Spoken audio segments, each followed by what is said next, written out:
Tenemos aquí una lente biconvexa,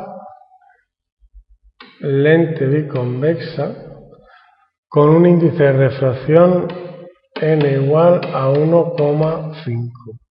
Los radios son iguales, esto significa que el R1 es positivo de 10 centímetros y el R2 es negativo de menos 10 centímetros.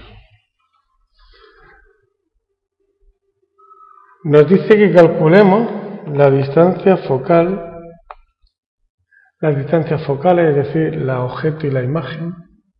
Para ello sabemos que tenemos la ecuación de las lentes igual a 1 partido por R1 menos 1 partido de R2 y empezamos. Y a partir de aquí sustituimos y tenemos apartado A, potencia igual a 1 partido por F' que multiplica 1,5 menos 1, 0,5 por 1 partido de 0,10 trabajando en metros porque R1 es positivo y R2 es negativo y menos por menos se convierte en más 1 partido por 0,10.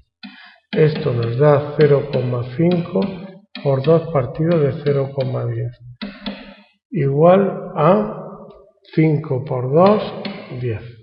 Si de aquí despejamos F', veremos que da 1 partido por 10, que es 0,1 metros, y por tanto F tiene que ser igual a menos 0,1 metros.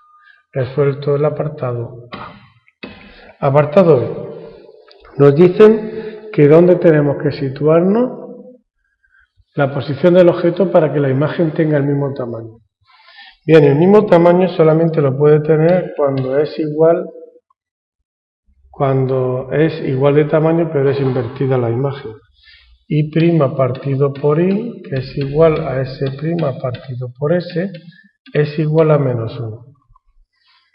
Mismo tamaño pero invertido, ese es el signo menos.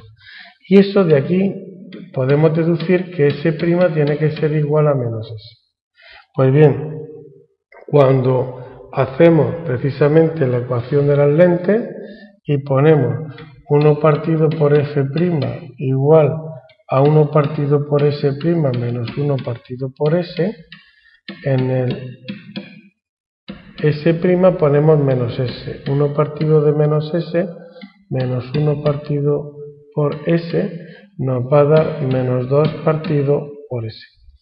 O, despejando de aquí, tenemos que S, que es la distancia donde hay que ponerlo, será igual a menos 2 veces la distancia focal.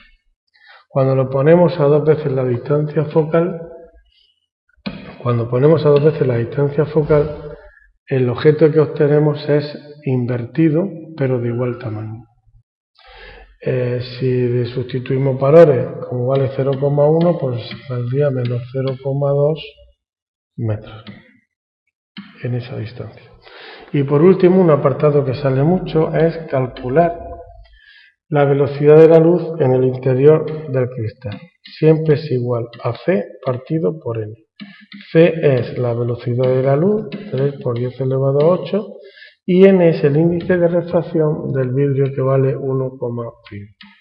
Cuando hacemos esto nos da un valor de 2 por 10 elevado a 8 metros partido por segundo. Y ahora con este tercer apartado pues queda terminado el problema.